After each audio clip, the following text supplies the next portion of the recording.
Hello students, welcome to DCM classes. Today we will be solving the next part of CBSE class 12 very important question for physics. These are previous year questions which were asked in year 2020 in the physics और मैंने यहाँ पर वही selected questions आप लोगों के लिए select किए हैं जो कि टर्म 2 के सिलेबस में है।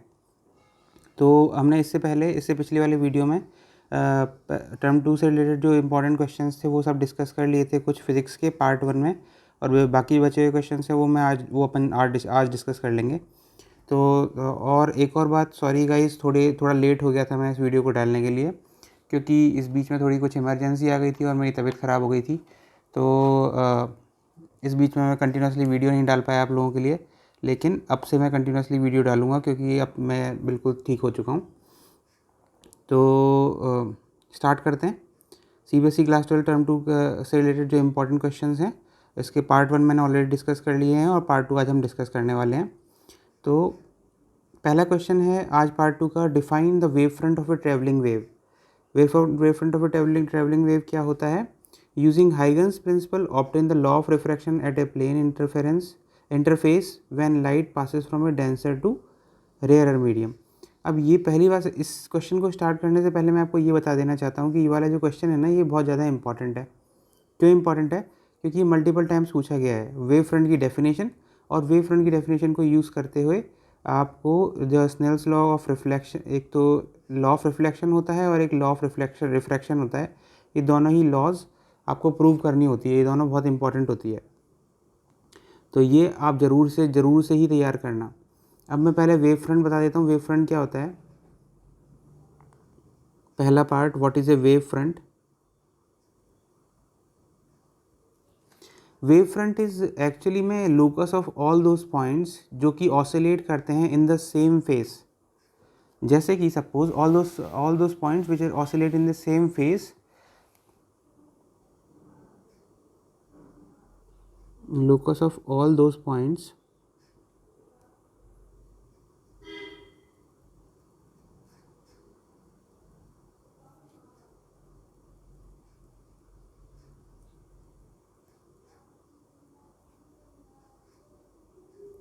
एग्जाम्पल, अगर मान लीजिए एग्जाम्पल मैं आपको देता हूँ, मैं एग्जाम्पल में मान लीजिए आपके पास एक सोर्स ऑफ लाइट है, ये है सोर्स ऑफ लाइट। अब इसके चारों तरफ जो जो वेव फ्रंट आप बनाएंगे, तो वेव फ्रंट क्या होगा? वेव फ्रंट मतलब कि ऐसे सर्कुलर स्फेरिकल जो डायग्राम्स होंगे वो सब आपके इसके वेव फ्रंट होते हैं। उसका रीज़न ये होता है कि वेव फ्रंट इज़ एक्चुअली ये है आपका सोर्स ऑफ लाइट। इससे जब भी लाइट बनाएंगे तो वो वेव फ्रंट जो होता है ना, वो हमेशा परपेंडिकुलर होता है to the direction of light. जैसे ये आपने एक बनाया और ऐसे ही आपने एक यहाँ बनाया, तो ऐसे ही ये बनाया, है ना। तो ये सब एरोज़ क्या रिप्रेजेंट कर रहे हैं? ये एरोज़ रिप्रेजेंट कर रहे हैं डायरेक्शन ऑफ लाइट जो कि सोर्स से जारी है। तो इस सोर्स से इसके परपेंडिकुलर सोर्स ऑफ लाइट, मतलब डायरेक्शन ऑफ लाइट मैंने इस तरह से दिखाया हुआ है, और डायरेक्शन ऑफ लाइट के जो परपेंडिकुलर जो सरफेस होगा वो होगा वेव फ्रंट। हमेशा जो डायरेक्शन ऑफ लाइट होती है उसके परपेंडिकुलर होता है आपका वेव फ्रंट, करेक्ट। अब यहाँ पर क्या होगा कि यहाँ पर जो हर एक पॉइंट होगा, क्योंकि वो सेम डिस्टेंस से है सोर्स पर, तो ये हर एक पॉइंट जो होता है ना, ये सेम, ये है आपका सोर्स, और हर एक पॉइंट जो है यहाँ पर, ये मान लीजिए आप ये वाला पॉइंट ले लो, या ये वाला पॉइंट ले लो, या फिर ये वाला पॉइंट ले लो, या ये वाला पॉइंट ले लो, ये वाला पॉइंट ले लो, कोई भी पॉइंट ले लो ना, वो सभी के सभी एक ही फेज़ में ऑसिलेट कर रहे होंगे। अगर आपको फेज़ समझ में नहीं आता है तो फेज़ क्या होता है कि कोई भी एक जो वेव की जो इक्वेशन होती है उसको हम इस तरह से लिखते हैं, y is equal to A sine omega T plus phi, है ना। अब ये जो होता है साइन के अंदर का जो एंगल होता है इसको हम कहते हैं फेज़। और two points vibrating in the same phase, मतलब one point is this and other point is this y2, तो उसका भी जो फेज़ होगा ना, वो फेज़ दोनों का सेम होगा, यानी कि ओमेगा टी प्लस फाई, इसके साइन का अंदर का एंगल और इसके साइन का अंदर का एंगल दोनों सेम होंगे, करेक्ट। ये होता है एक्चुअल डेफिनेशन।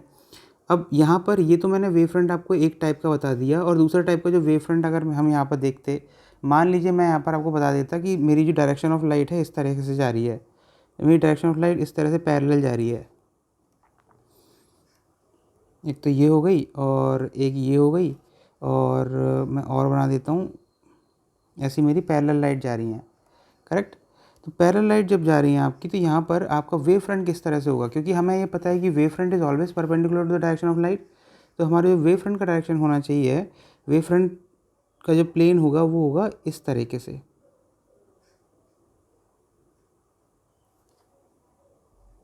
ऐसा। अब इसका मतलब क्या है कि ये जो लाइन है वो इससे हमेशा परपेंडिकुलर है आपके इस डायरेक्शन प्लेन से। तो फॉर द स्ट्रेट लाइन जो वेव फ्रंट होता है वो होता है एक प्लेन जो कि डायरेक्शन ऑफ लाइट के परपेंडिकुलर है। होप समझ में आ गया होगा आपको वेव फ्रंट क्या होता है। और ऐसे ही अगर मैंने यहाँ पर एक और जस्ट एग्जांपल दे देता हूँ मैं आपको। अगर हमारे पास मान लीजिए एक ये स्ट्रेट लाइन है, ये मतलब ये सोर्स ऑफ लाइट है। सोर्स ऑफ लाइट मतलब कि यहाँ से इसके हर एक पॉइंट से लाइट आ रही है बाहर, ये और यहाँ से फिर लाइट आ रही है बाहर, ये। तो ऐसे लाइट आ रही है, इस तरफ भी आप लाइट बना दो, ये एक लाइट आ रही है, और ऐसे ही आप इस तरफ लाइट बना दो, और ऐसे ही आप इस तरफ लाइट बना दो, और ऐसे ही इस तरफ लाइट बना दो। तो ये है एक्चुअली आपकी लाइट्स। अब ये जो लाइट्स हैं, ये लाइट, ये जो वायर है, this is your wire, wire A B is your wire. अब यहाँ से इस वायर से क्या हो रहा है, इस वायर से आपकी लाइट निकल रही है इस डायरेक्शन में। तो इसका वेव फ्रंट क्या होगा, इसका वेव फ्रंट अगर हम बनाना चाहें तो, क्योंकि हमें हमारी बेसिक डेफिनेशन क्या कहती है कि wave front is a plane which is always perpendicular to the direction of light. तो यहाँ पर हमारा जो वेव फ्रंट का डायरेक्शन, वेव फ्रंट एक्चुअली में क्या होगा, वो होगा एक सिलेंडर,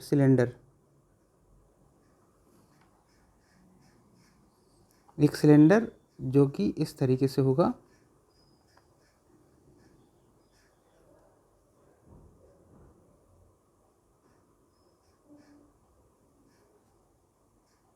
इस तरीके से, है ना, इस तरीके से होगा। क्योंकि यहाँ पर अगर आप देखो 3D में देखना है इसको, हमेशा डायरेक्शन ऑफ लाइट इसके परपेंडिकुलर ही होगी। तो ये हैं 3 केसेस। यहाँ पे ये सब सोर्स ऑफ लाइट हैं, जहाँ पर आपने सीख लिया है कि वेव फ्रंट किस तरह से बनता है और वेव फ्रंट एक्चुअली में क्या होता है। अब आते हैं हम सेकेंड वाले पार्ट पे। Obtain the law of refraction at a plane interface when light passes from a denser to rare medium. इसका पहला वाला पार्ट आपने समझ लिया। वैसे मैंने आपको समझाने के लिए ये सब इतनी सारी कहानी बताई है। आप जब वेव फ्रंट के बारे में जब बताओगे तो वेव फ्रंट के बारे में आपको बस ये definition, this definition is more than enough for this first part. Okay, अब चलते हैं सेकेंड पार्ट पर। Using Huygens principle obtain the law of refraction at a plane interface when light passes from denser to rarer medium. तो second part को derive करने के लिए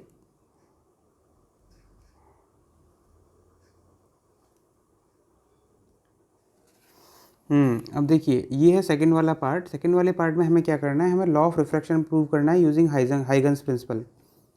तो इसके लिए हम क्या करते हैं, हमारे पास एक मैंने सेटअप ड्रॉ कर लिया है जिसमें हमारी जो लाइट है वो इस डायरेक्शन में आ रही है, ऊपर से आ रही है। ओके, तो ये है आपका डेंसर मीडियम और ये है रेयरर मीडियम। तो लाइट आपकी इधर से आ रही है, this is your angle of incidence, और लाइट यहाँ से रिफ्रैक्ट हो गई, ये है एंगल ऑफ रिफ्रैक्शन, और ये रिफ्रैक्ट होकर इधर जा रही है। अब लाइट रिफ्रैक्ट हो रही है ऐसे, तो हमें ये पता है एक्चुअली में जब भी कोई भी लाइट जब डेंसर मीडियम से रेयरर मीडियम में जाती है तो वो away from the normal reflect हो जाती है।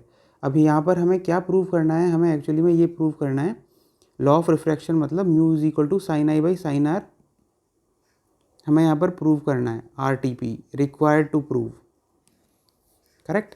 तो यहाँ पर हम क्या करेंगे, अगर मान लीजिए वेलोसिटी ऑफ लाइट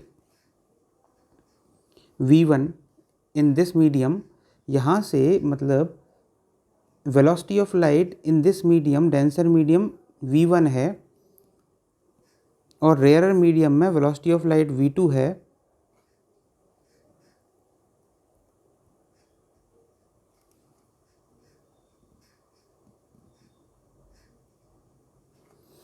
तो सपोज B से C जाने में ये और ये पैरेलल हैं, ये वाली लाइन और ये वाली line, they both are parallel. B से C से जाने में मान लीजिए इसको टाइम t लगता है, तो it is distance BC will be equal to what, this one will be equal to v1 into T. Okay, clear है। अब यहाँ से जब मान लीजिए यहाँ पर जो A से D में जब ये यहाँ से जब अंदर जाती है लाइट तो इसकी वेलोसिटी v2 हो जाती है रिफ्रैक्शन इसमें रेयर मीडियम में। तो सेम टाइम में ये a से d तक जाएगी वेलोसिटी, तो ये डिस्टेंस जो होगा वो होगा v2 ad will be equal to v2t, correct. अब यहाँ पर बस आपको ज्योमेट्री यूज़ करनी है, because this angle is i, this angle will be 90 minus i, this angle will be 90 minus i और this angle will be i। तो यहाँ पर आपके पास क्या हो जाएगा प्रूफ में, sine i will be equal to what, sine i will be equal to bc upon ac। bc is what, bc is equal to v1t और ac तो ac ही है मान लेते हैं। और similarly sine r will be equal to what, this angle is r, this angle will be 90 minus r, this angle is 90, this will be r। तो sine r will be equal to what, sine r will be equal to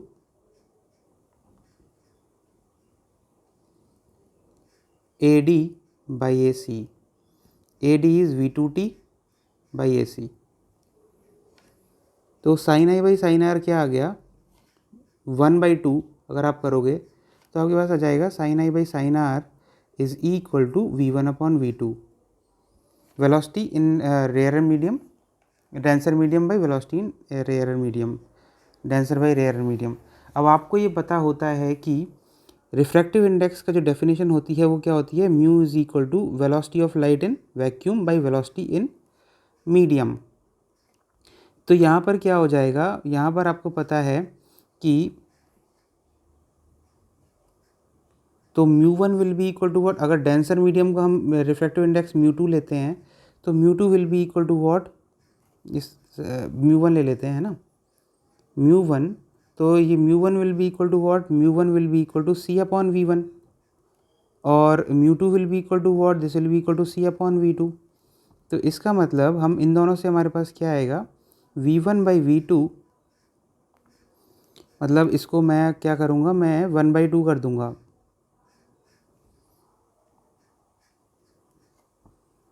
sorry 1/2 नहीं 2/1 कर देते हैं अपन।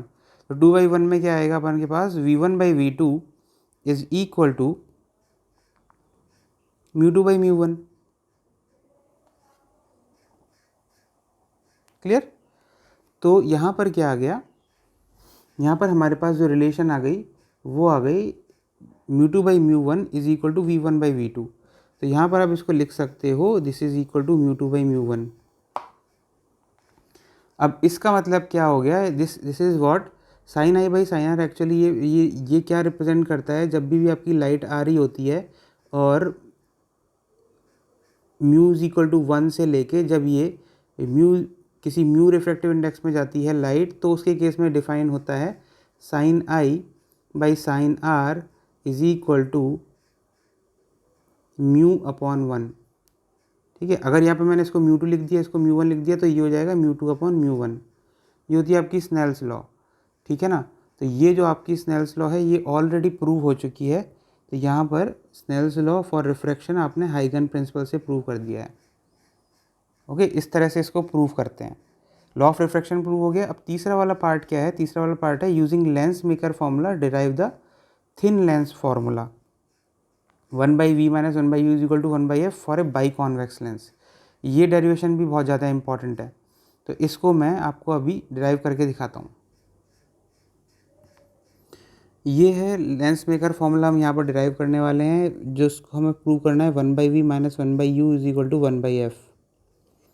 यहाँ पर आप जो चीज़ use करेंगे, वो सबसे पहली चीज़ जो आप यूज़ करने वाले हैं वो ये refraction through spherical surface use करने वाले हो। रिफ्रैक्शन थ्रू स्फेरिकल सरफेस हमें क्या पता है कि अगर हमारे पास स्फेरिकल सरफेस में अगर इसका रेडियस r होता है, रेडियस ऑफ कर्वेचर, और ये μ1 होता है, यहाँ इधर रिफ्रैक्टिव इंडेक्स μ2 होता है, ऑब्जेक्ट अगर आपका u डिस्टेंस पर रखा हुआ है पोल से और इमेज आपका v डिस्टेंस पर बन रहा है, तो इसके केस में आपका जो फॉर्मूला होता है μ2 by v minus μ1 by u is equal to μ2 minus μ1 by capital R। ये वाला फॉर्मूला आपको यहाँ पर यूज़ करना है, ठीक है, refraction through any spherical surface. ये बेसिक फार्मूला होता है रिफ्रैक्शन थ्रू स्फेरिकल सरफेस, ये आपको यहाँ पे याद रखना पड़ेगा। इसका भी एक प्रूफ होता है, लेकिन यहाँ ये प्रूफ करने की ज़रूरत नहीं है। जब ये पूछा गया है आपसे लेंस फार्मूला प्रूव करना है, तो आपको इस फॉर्मूले को यूज़ करके प्रूव करना है। अब इसका प्रूफ देख लेते हैं। तो यहाँ पर आपको सिंपली क्या करना पड़ेगा, इस फॉर्मूले को दोनों सरफेस पे लगाना पड़ेगा, पहले सरफेस पे और फिर सेकंड सरफेस पे। पहले सिस्टम समझ लेते हैं। ऑब्जेक्ट है, object is always a source of light, यहाँ से लाइट आ रही है और फिर पहले सरफेस से, दिस सरफेस से ये रिफ्रैक्ट होती है और फिर डिफ्लेक्ट हो जाती है। अब जो डिफ्लेक्ट होती है, ये अगर हम इसको एक्सटेंड करते हैं एज इट इज़, तो ये इमेज पहली इमेज बनती है अगर दूसरा सरफेस नहीं होता। ये जो इमेज है ये एज ए ऑब्जेक्ट का काम करेगी फॉर द सेकंड सरफेस, और फिर उसके बाद फिर से रिफ्रैक्शन होगा सेकंड सरफेस पे और फिर फाइनल इमेज बनेगी। तो हम इस चीज़ को यूज़ करने वाले हैं। तो फॉर फर्स्ट सरफेस अगर आप रिफ्रैक्शन करेंगे तो फॉर्मूला क्या बनेगा, ये यहाँ पर अंदर जो है वो है μ2, तो μ2 upon v1 minus μ1 upon u is equal to μ2 minus μ1 upon r1। ये याद रखना आप अभी इस समय कि अभी इस फॉर्मूले को जब अप्लाई कर रहे हैं हम, तो हम साइन कन्वेंशन बिल्कुल भी यूज़ नहीं करेंगे, क्योंकि साइन कन्वेंशन यूज़ कर लिया मतलब तो फिर आपका फॉर्मूला गलत हो जाएगा। क्योंकि फॉर्मूला साइन कन्वेंशन हम यहाँ पर यूज़ नहीं करते हैं। जब फॉर्मूला बन के तैयार हो जाता है हमारा ये वाला लेंस मेकर फॉर्मूला, उसमें हम साइन कन्वेंशन यूज़ करते हैं to get the correct answer. Okay, यहाँ पर हम साइन कन्वेंशन नहीं यूज़ करेंगे। तो पहले सरफेस में μ2 by v1 minus v1 by u use कर लिया। अब ये इसके लिए सेकंड सरफेस के लिए जो इमेज 1 बनी है वो ऑब्जेक्ट की तरह काम करेगी। तो for second surface μ1 by v minus μ2 by v1 is equal to μ1 minus μ2 upon r2। Equation 1 and equation 2 को आप ऐड कर दो। यहाँ पर ये याद रखना, we are not at all applying the sign convention here. Sign convention हम लोग यहाँ पर नहीं अप्लाई कर रहे हैं। साइन कन्वेंशन अगर आप अप्लाई करेंगे यहाँ पर तो आपका फॉर्मूला गलत हो जाएगा, बिकॉज आपको एक स्टैंडर्ड फॉर्मूला निकालना होता है जिसमें आप साइन कन्वेंशन अप्लाई कर पाओ, because you are trying to find the standard formula. अगर आप यहाँ पर साइन कन्वेंशन अप्लाई कर दोगे तो जो स्टैंडर्ड फॉर्मूला बनेगा वो साइन कन्वेंशन के साथ है।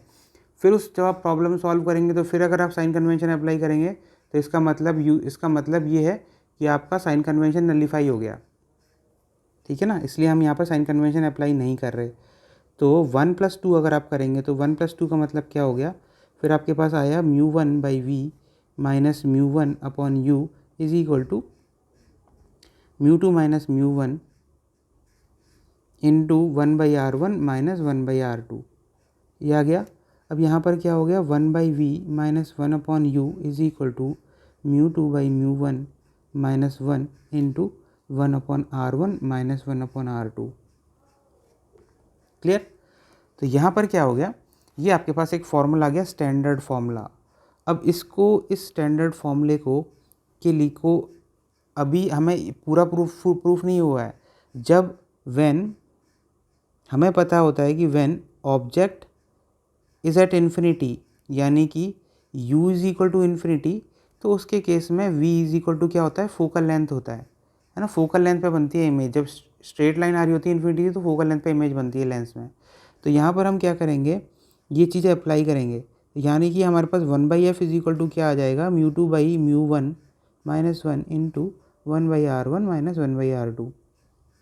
तो इसका मतलब हमारे पास फोकल लेंथ का फॉर्मूला क्या आ गया, फोकल लेंथ का फॉर्मूला आ गया दिस। और हम इस वाले फॉर्मूले में, अब वो ऊपर वाले फॉर्मूले में हम ये डाल सकते हैं, यानी कि 1/v minus 1/u is equal to 1/f हो गया। तो ये आपका फॉर्मूला प्रूव हो गया है। आपको इस तरीके से प्रूफ करना पड़ेगा। रिमेंबर, बस ये ध्यान रखना पड़ेगा कि यहाँ पर जब भी आप इस फॉर्मूले को अप्लाई, यूजुअली हम क्या करते हैं इस फॉर्मूले में, इस वाले फॉर्मूले में जब भी हम प्रॉब्लम सॉल्व करते हैं तो हम साइन कन्वेंशन अप्लाई करते हैं। लेकिन यहाँ पर हम साइन कन्वेंशन नहीं अप्लाई कर रहे हैं। इसलिए नहीं अप्लाई कर रहे हैं क्योंकि अगर हम साइन कन्वेंशन यहाँ पर अप्लाई कर देंगे तो हमारा जो फॉर्मूला आएगा वो स्टैंडर्ड फॉर्मूला नहीं होगा। जब प्रॉब्लम सॉल्व करते समय अगर उस फॉर्मूले में हम फिर से साइन कन्वेंशन अप्लाई करेंगे तो साइन कन्वेंशन नलीफाई हो जाएगी। इसलिए हम यहाँ पर साइन कन्वेंशन नहीं अप्लाई कर रहे हैं, पर प्रॉब्लम सॉल्व करते समय इन फॉर्मूलों में साइन कन्वेंशन अप्लाई करेंगे।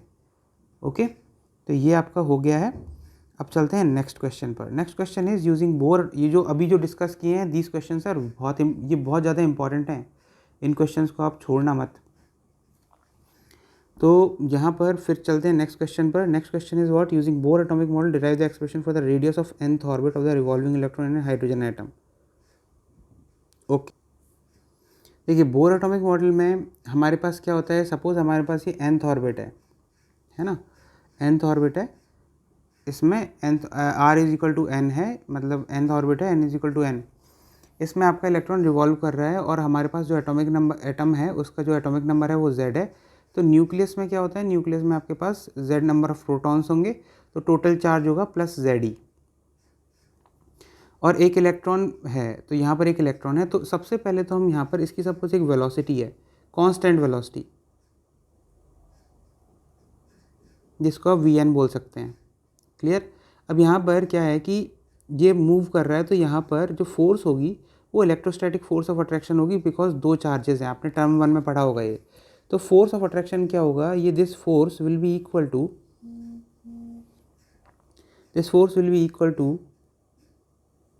1/4πε0 Ze into e upon Rn²। अब मैं 1/4πε0 को अगर आप चाहो तो मैं k भी लिख सकता हूँ, है ना, तो कोई बात नहीं, यहाँ 1/4πε0 लिख दिया आपको समझाने के लिए। यहाँ पे ये फोर्स आ गई। अब दिस फोर्स हमें पता है क्योंकि ये सर्कुलर मोशन कर रही है, तो ये सेंट्रीपिटल फोर्स है जो कि इसको सर्कुलर मोशन देने के लिए रेस्पॉन्सिबल है। तो this force will be equal to mv²/r, correct. तो हम यहाँ पर इन दोनों को इक्वेट कर सकते हैं, फर्स्ट एंड सेकंड को। तो 1 इज इक्वल टू 2 आपको क्या देगा कि Ze² upon 4πε0 Rn² is equal to mVn² upon Rn। Clear. और तीसरा हमें यहाँ पर एक और रिलेशन यूज़ करनी पड़ेगी, क्योंकि अभी आपके पास क्या है कि Rn आया, यहाँ पर एक वेरिएबल और है आपके पास वेलोसिटी, इसको आपको एलिमिनेट करना है क्योंकि Rn का एक्सप्रेशन निकालना है आपको। तो यहाँ पर आप क्या यूज़ करोगे, Bohr's second postulate. Bohr second postulate क्या था, mvn Rn is equal to n into h by 2π। n क्या होता है, n is the nth orbit, number of orbit, h है प्लैंक्स कांस्टेंट, 2π है ये जो पाई है mass of electron revolving, velocity of revolving electron, radius of electron. तो यहाँ से आपको क्या आएगा, Vn is equal to NH by 2πm Rn। इसको आप थर्ड को इसमें यूज़ करेंगे, इस वाली इक्वेशन में।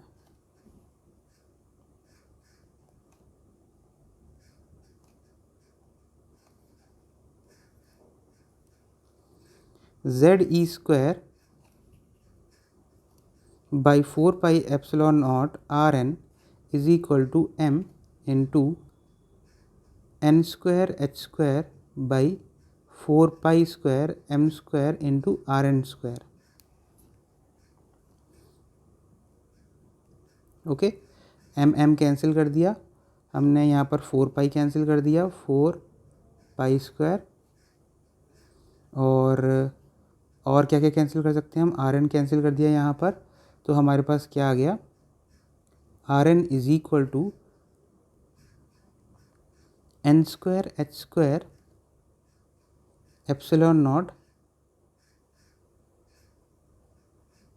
बाई Ze²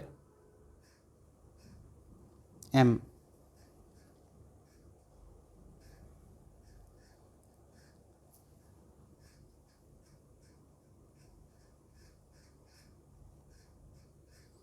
तो इसको हम ऐसे लिख सकते हैं, h² ε0 by E² πm into n² upon z। ये हो गया आपका रिलेशन रेडियस का। तो ये है रिलेशन रेडियस का, और जिसकी वैल्यू एक्चुअली में h² by h² ε0 E² πm की वैल्यू जब आप डालेंगे तो आपके पास 0.529 angstrom into n² upon z आता है। अगर आप ये वाली चीज़ें निकाल देंगे तो आपको फुल मार्क्स मिल जाएंगे, कोई भी आपको मार्क्स नहीं काटेगा। वैसे तो आपने यहाँ तक कर लिया तो ये चीज़ प्रूव हो गई है। ओके, तो प्रूव हो चुकी है। अब चलते हैं सेकंड वाले पोर्शन पे। Right the two main observation of the photo electric effect experiment which could only be explained by Einstein photoelectric equation. तो ये वाले पार्ट का जो आंसर है, ए वाले पार्ट का, इसको मैं यहीं लिख देता हूँ।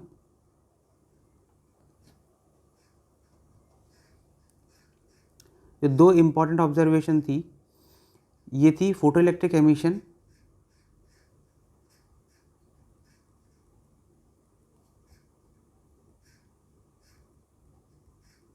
is an instantaneous process। पहली तो ये थी। और जो दूसरी जो ऑब्जर्वेशन थी वर्क फंक्शन वाली, वर्क फंक्शन क्या था, फाई।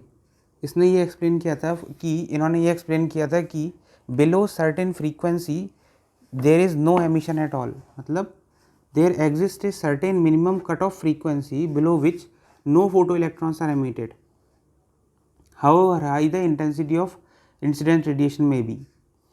तो threshold frequency, work function and threshold frequency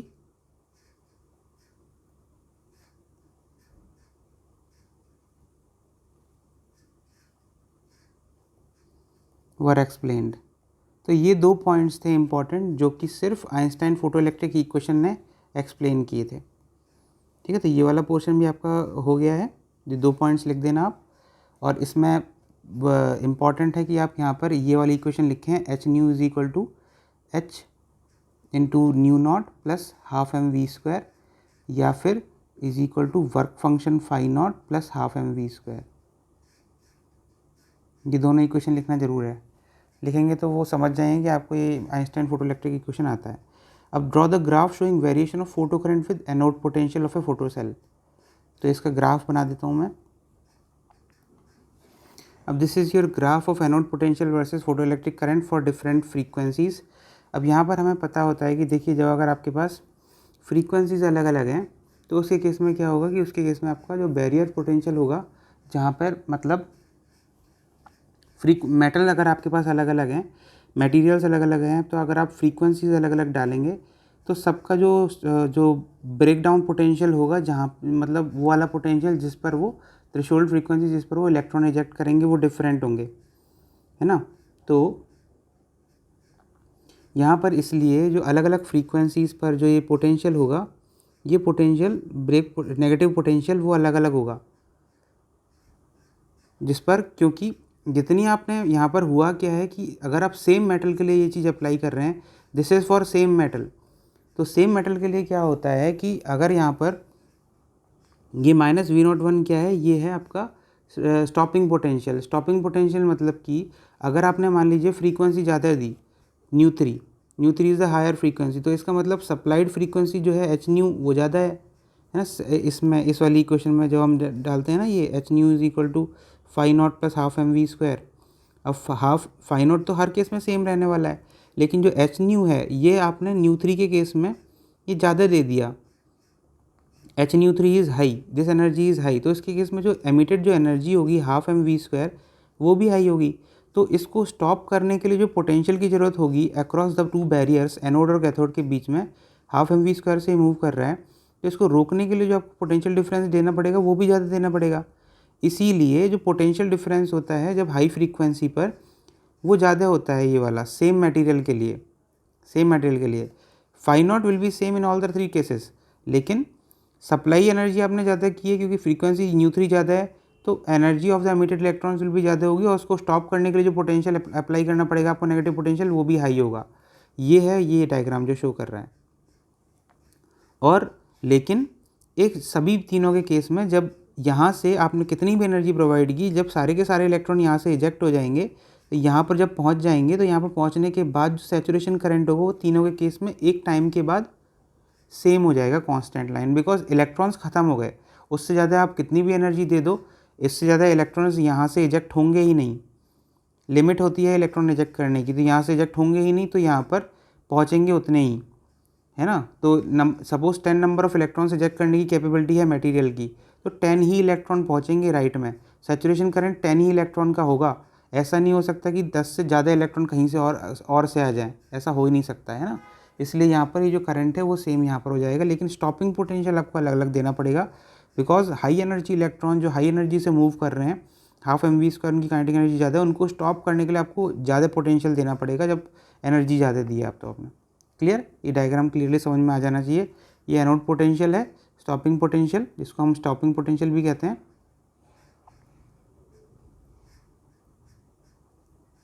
और ये फोटो इलेक्ट्रिक करंट है, और ये आपका सैचुरेशन करंट है। ये स्टॉपिंग, ये है आपका पोटेंशियल स्टॉपिंग, नेगेटिव पोटेंशियल, जिसको हम स्टॉपिंग पोटेंशियल भी कहते हैं।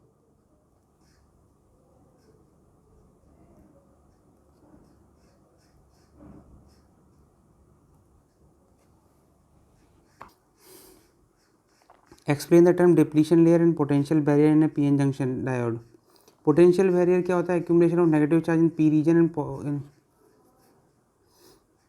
अब देखिए यहाँ पर क्या है कि ये है पॉजिटिव और ये है नेगेटिव। ये है आपका पी रीजन और ये है आपका n region, suppose p n है ना। यहाँ पर ये जो पॉजिटिव चार्ज पर यहाँ पर जो पॉजिटिव चार्ज आएगा, ये पॉजिटिव चार्ज आ रहा है यहाँ से फ्लो होता हुआ, तो यहाँ पर जो पॉजिटिव चार्ज आएगा और यहाँ पर जो नेगेटिव चार्ज कनेक्टेड है तो यहाँ पर नेगेटिव चार्ज आएगा। उसकी वजह से एक इन दोनों पॉइंट्स के बीच में, ए और बी के बीच में एक बैरियर क्रिएट होगा पोटेंशियल का। तो यहाँ पर जो होता है इन ए और बी के बीच में एक पोटेंशियल डिफरेंस क्रिएट होता है। This is called the potential barrier potential. ठीक है, तो इसको हम कहते हैं पोटेंशियल बैरियर।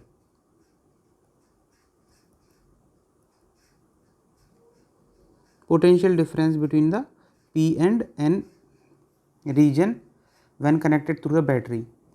क्लियर। अब आते हैं डिप्लीशन लेयर पे। डिप्लीशन लेयर क्या होता है कि जब आपने यहाँ पे पॉजिटिव चार्ज दे दिया तो पी में क्या होता है, पी में एक्चुअली जो मेजॉरिटी कैरियर्स होते हैं वो पॉजिटिव चार्ज होते हैं और एन में इलेक्ट्रॉन्स होते हैं। तो यहाँ पर जब ये आपने इस तरह से किया है तो ये एक्चुअली कनेक्शन क्या है, ये है आपका फॉरवर्ड बायस। तो डिप्लीशन रीजन वो वाला रीजन होता है जो न्यूट्रल होता है, न्यूट्रल रीजन। तो जब ये पॉजिटिव रीजन यहाँ पर जब आएगा, पॉजिटिव चार्ज इधर आएगा, नेगेटिव चार्ज इधर आ जाएगा, तो यहाँ पर क्या हो जाएगा ना, एक ये रीजन हो जाएगा जो कि ये ऐसा रीजन जो कि न्यूट्रल होगा, न्यूट्रल रीजन। तो यहाँ पर पॉजिटिव और नेगेटिव आपस में मिले हुए होंगे, है ना। यहाँ पर होगा आपका नेगेटिव पोर्शन, ये होगा नेगेटिव, और यहाँ पर होगा आपका पॉजिटिव पोर्शन, और ये आपस में यहाँ पर क्या होगा, ये बीच वाला जो रीजन होगा ये न्यूट्रल होगा। ये जो रीजन होता है इसको हम कहते हैं डिप्लीशन लेयर, मतलब which is depleted of all charges. ये इसलिए है क्योंकि नेगेटिव चार्ज राइट से लेफ्ट में आए और पॉजिटिव चार्ज लेफ्ट से राइट में आए, दोनों आपस में मिल गए और न्यूट्रलाइज हो गए। ये होता है डिप्लीशन रीजन। अब जब आप देख रहे हो कि पॉजिटिव चार्ज में जब इस तरह से कनेक्टेड है तो ये है फॉरवर्ड बायस, क्योंकि पॉजिटिव को वो रिपेल करता है पी के, और एन के जो नेगेटिव को रिपेल करता है, तो ये डिप्लीशन रीजन आपका कम होगा, लेस डिप्लीशन रीजन। और रिवर्स बायस का मतलब क्या है? रिवर्स बायस में जब मैं डायग्राम बनाऊंगा तो रिवर्स बायस में यहाँ पर क्या होगा कि ये उल्टा हो जाएगा, this will be bigger and this will be smaller. उसके केस में यहाँ पर क्या होगा कि चार्ज अलग अलग होंगे, यहाँ पर पॉजिटिव चार्ज आ जाएगा और यहाँ पर आपका नेगेटिव चार्ज आ जाएगा। तो यहाँ पर नेगेटिव चार्ज जब आ जाएगा तो क्या होगा, उसके केस में आपके पास जो ये नेगेटिव जो इलेक्ट्रॉन्स है ये इधर भागेंगे और इधर जो पॉजिटिव वाले इलेक्ट्रॉन है ये इधर भागेंगे। तो आपकी जो ऑब्वियसली जो ये जो width of the depletion region हो जाएगी वो बढ़ जाएगी, मतलब ये डिप्लीशन रीजन अब और ज़्यादा बढ़ गया है।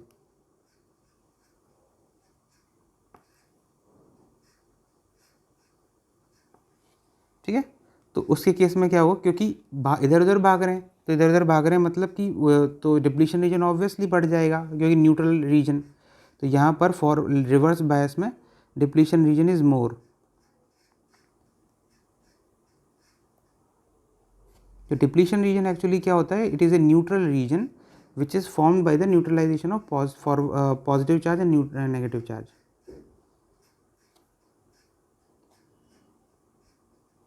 तो width of depletion region forward bias में डिक्रीज होती है, डिप्लीशन रीजन डिक्रीजेस, और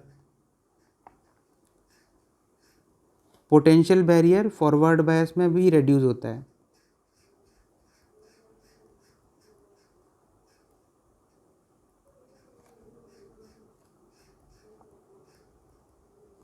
रिवर्स बायस में पोटेंशियल बैरियर इंक्रीज होता है।